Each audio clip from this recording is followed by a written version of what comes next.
Hi, this is Craig Stocks, and I'm here working with PiMagic, and specifically at the AstroMagic tool for Photoshop, working through some examples. This example, we're going to look at an LRGB image with HA, and then we're going to use Continuum Subtraction to clean up that HA signal. So let's hop into Photoshop. And the first thing we need to do is load the file we're going to work with. So I go to the Import tab and Import Images. And this is going to be M81. This is the PiMagic output for M81. And again, we have our annotations layer. We have stars. We have starless RGB. We have starless luminosity or luminance. And then we have starless hydrogen. So these are the files I'm going to load. Now this is M81, and we worked with this example earlier as an LRGB image without the hydrogen alpha. So the initial processing we're going to do will be the same as what I did with the LRGB example. So I'm going to go through this process pretty quickly.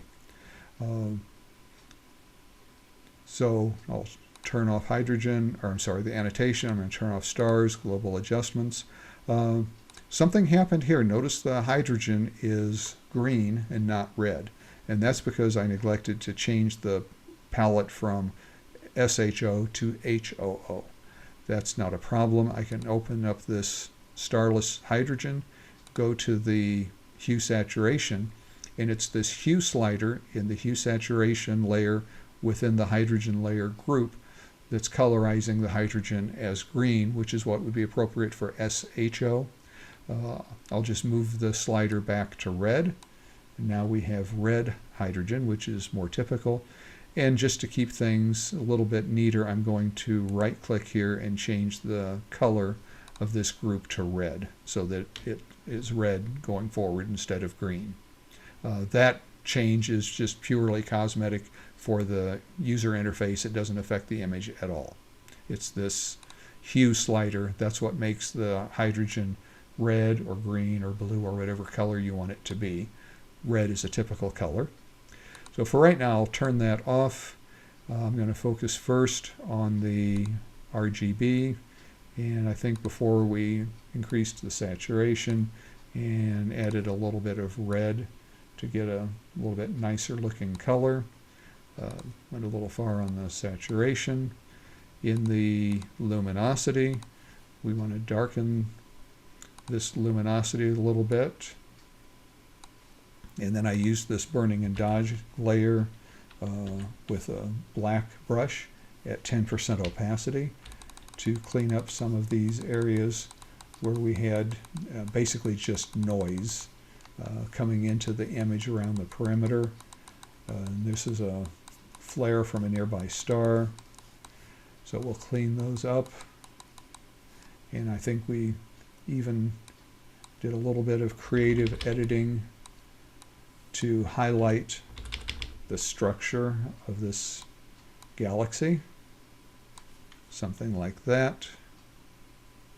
Let me come back to our color. Give it a little bit more red.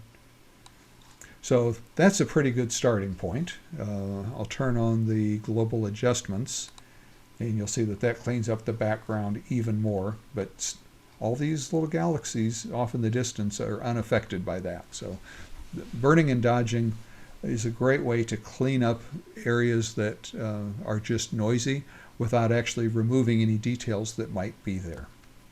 So now we want to turn on the hydrogen. And there's a couple things going on with the hydrogen that will be of interest. First, it's got a little bit of an overall red color cast. And you'll notice, and I don't know if this came from some clouds that were picked up in the HA data, but in the background we've got some HA or some red that just really doesn't belong there. And we'll use a mask to take that out later. But let's focus on just the galaxy, and we can see these hydrogen emission regions starting to show up.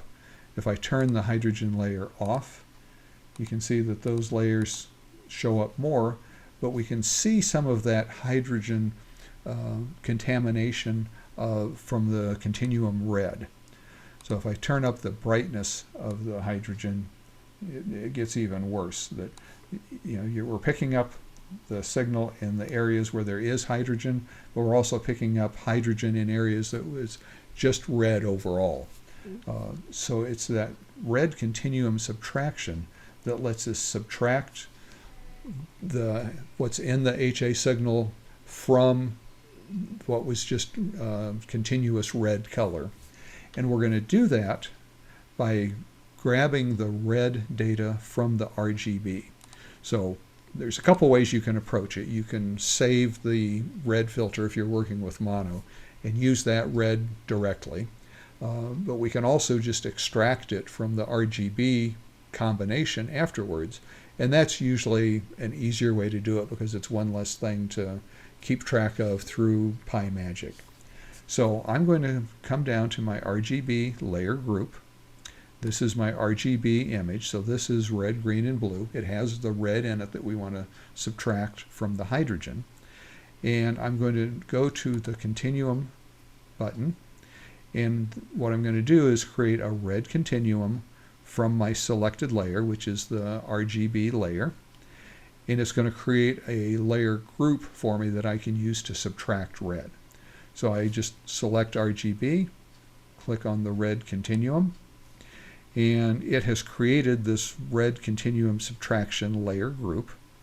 In it, it has a copy of the RGB data. Then it has a channel mixer where it basically extracts the red and puts the red into all three channels, so it creates a monochrome red image. And then we have a levels adjustment so that we can fine-tune what we're going to subtract. So all I need to do is take this red continuum subtraction layer, it's actually a layer group, and move it up above my starless HA. And you can see immediately it made an effect, that it's subtracting that red continuum from the hydrogen. Most of the time when you do this, you're going to find that your hydrogen signal goes away or almost completely goes away. And that's where we need to fine-tune it now with this levels adjustment layer within the continuum subtraction layer group. And the two moves that you almost always will make is in this levels within the red continuum subtraction.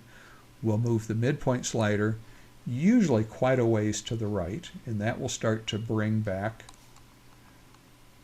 the red in these nebula areas. And you're looking for a balance between the nebula showing up and not filling in a lot of the other area. And so this is a fairly typical point. And again, this is non-destructive, so you can change this at any time in the future. And then to take red out of the black areas, you'll almost always come down to this bottom blacks slider and also move it to the right to clean up the red that's in the area that's dark. Now, as we noticed before, we've got this real contamination here. So we don't need the hydrogen data down here at all. So I'm going to use a layer mask, and to get to my layer mask, I'm going to click on the Add Layer Mask. It's kind of a circle in a square, or looks like a front-loading washer. And that added a layer mask to the hydrogen layer group. Now I can use my brush tool, and I want to use 100% opacity, so I'll tap 0. I'll make the brush a little larger. And now when I paint with black on this mask, it's going to hide whatever is in this starless hydrogen layer group from the finished image. So we still have our nebula, we still have the continuum subtraction. I can still come back and fine-tune what I want, how much of that I want to come through. And then, of course, I still have the overall levels adjustment layer within the hydrogen if I want to make the hydrogen a little bit brighter overall. So now we have the hydrogen added with continuum subtraction. Looks like I can fine-tune my mask a little bit here. So better data would have made this a better example. I apologize for that. Turn on the stars, turn on the annotations layer if we want it, and this is ready to be exported as a finished image. So hope you found this useful. It covered a lot of ground pretty quickly, so let me know if you have any questions, and I will see you in the next video, which is going to be exciting. It's one of the probably one of the best uses I've found for PiMagic, and that's working with mosaics.